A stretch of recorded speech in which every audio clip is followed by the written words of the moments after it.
Kevin Stefanski says that Shedeur Sanders is not getting the kind of first team reps that Dillon Gabriel got when, well, you know what time it is.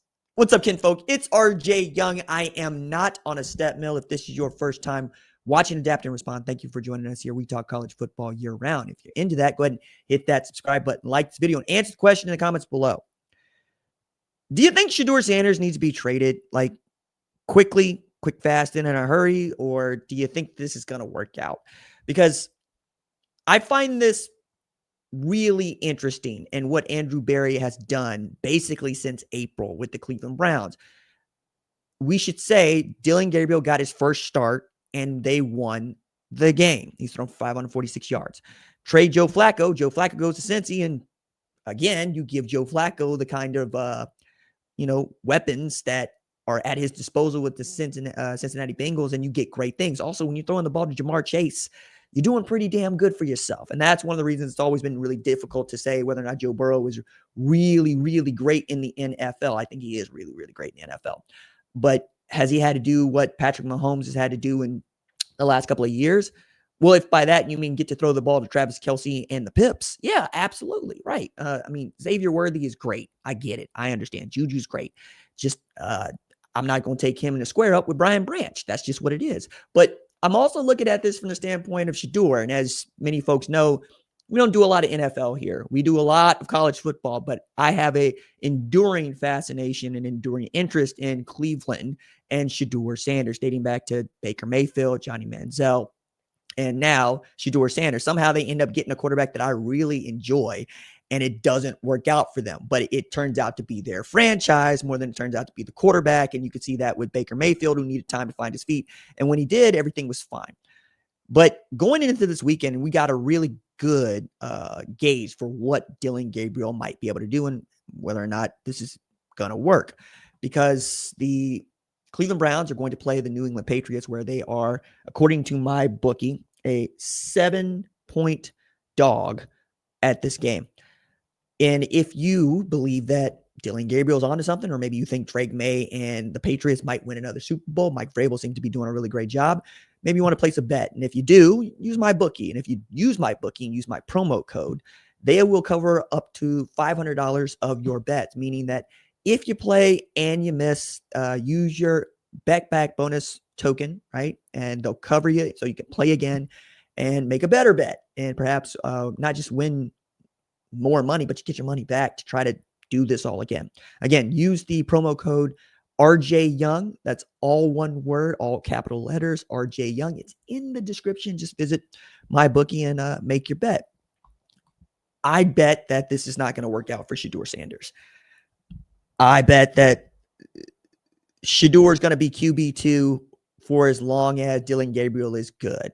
And when it's times to get Shedeur Sanders in there, I'm not sure that Kevin Stefanski is going to be the dude there. It always felt like Dillon Gabriel is the guy that Kevin Stefanski wanted. And so he got him in the third round. Doesn't matter that he played a whole bunch of college football or that he's an older rookie. Or maybe it does. Maybe that's part of it. Maybe it's the temperament that Dillon Gabriel has that he enjoys. And I think that that's very important. Kevin Stefanski being a play caller. Play callers and quarterbacks usually have a brotherly relationship, as it denotes, or as it underscores how good they are on the field. Seeing it the same way, being inside each other's heads. It's really, I think, the best experience a football player can have playing the sport, because it's very healthy and it's very positive in a way that being coached to play football isn't always healthy or positive, especially if you play a much more bruising position like offensive line or defensive line, as opposed to a more cerebrally athletic position like quarterback, where you need to know what everybody's doing, but also how to get them in and out of good and bad plays. And you are the leader on the football field. You are also the conduit to the head coach, to the offense coordinator. It's why they call it a field general, and it's not in jest. But Andrew Berry made this when he decided to just trade the number 2 pick to Jacksonville for picks, but gave up the opportunity to have Travis Hunter, going both ways for him, and could have had Shedeur Sanders and Travis Hunter, but it doesn't feel like that's ever what Cleveland really wanted. Now, that aside, drafting Shedeur Sanders in the 5th round is one thing. Trading up to go get him is another.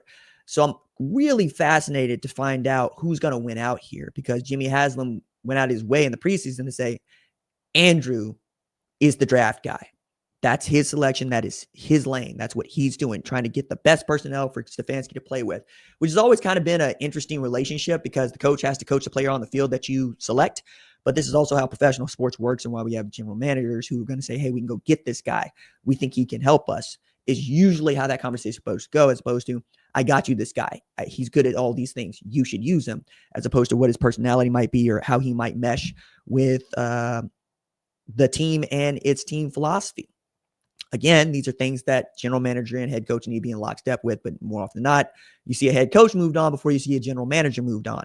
I'm not so sure that that's going to be the case here, as Barry has demonstrated he's smart about the job, and I think he is good at the job, but I don't know that we're seeing the best of what he and Kevin Stefanski can do together, and this quarterback situation is indicative of that.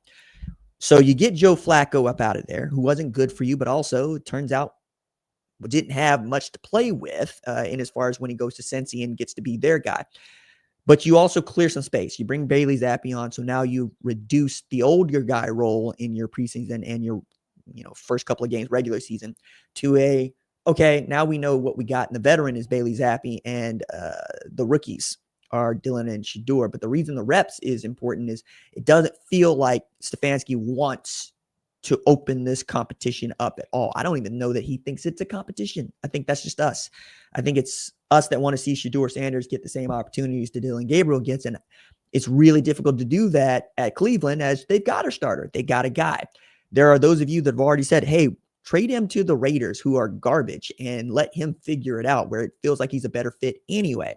I'm not so sure that's true with Pete Carroll, with Chip Kelly, and with Mark Davis. But I also think that you got to buy in on the Shedeur Sanders experience before you select him. And I don't mean like, what the off the field stuff is. I mean, he is a different kind of quarterback. He will hold the ball, but because he holds the ball, he's going to make some plays. He also needs time to find out what it is he does well in the offense and to get relationships with those receivers that he can trust and that they can trust. When he says, hey, yo, I need you to go catch this go ball, they know where they're going with it. I would love to see this work out for Cleveland, and I would love to see this work out for Shedeur, but I just don't think that it's going to happen. And if this is where it is, we would much rather see Shedeur play somewhere now. I always looked around. It's like, what are the Saints even doing with this? Among other things. There are places that could use him. There are places where he could grow, but it's really difficult to develop if you don't get to play.